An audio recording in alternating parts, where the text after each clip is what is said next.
প্রণাম হে দেবাদিদেব, আপনার দর্শন পেয়ে আমরা ধন্য। ওই যে কালী কৈলাস গৃহিণী আসছেন।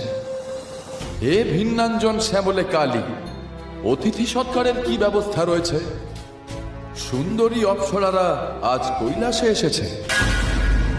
মহাদেব, আপনি আমাকে এই অপ্সরাদের সামনে গাত্রবর্ণ নিয়ে অপমান করলেন। এই তাচ্ছিল্য আমি সহ্য করতে পারছি না।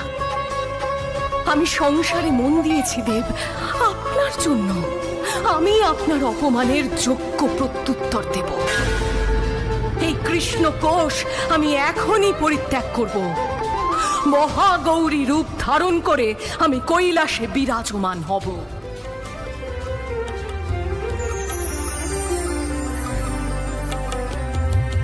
কঠিন তপের অঙ্গারে হয়েছেন তিনি অপর্ণা।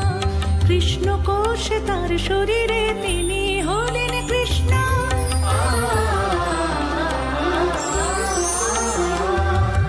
ইচ্ছা বলে কৃষ্ণ কোষ ত্যাজিলেন মাতা।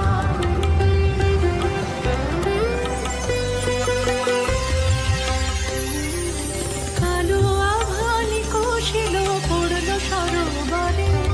কমণ্ডলু বাড়িয়ে সেই কৃষ্ণ কোষ তুলে নিলেন ব্রহ্মা সৃষ্টিকর্তা। ইচ্ছা বলে কৃষ্ণ কোষ ত্যাজিলেন মাতা।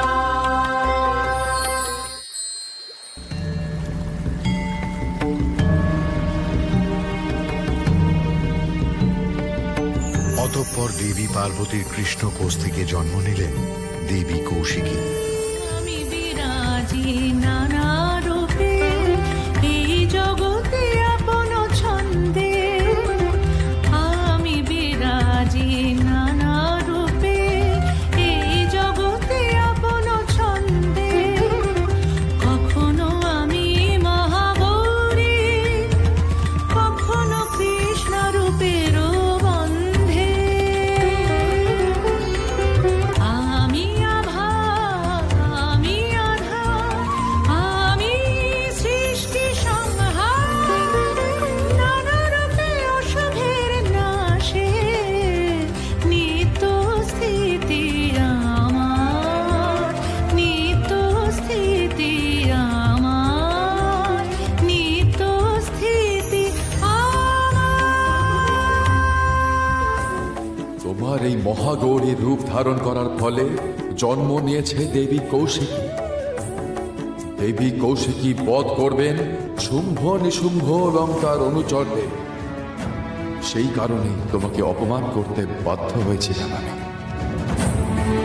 যাতে তুমি ক্রোধান্বিতা হয়ে নিজের কৃষ্ণকোষ দান করো। ধন্য তুমি, তোমায় অবমাননা করার জন্য আমি ক্ষমা প্রার্থী হে দেবী।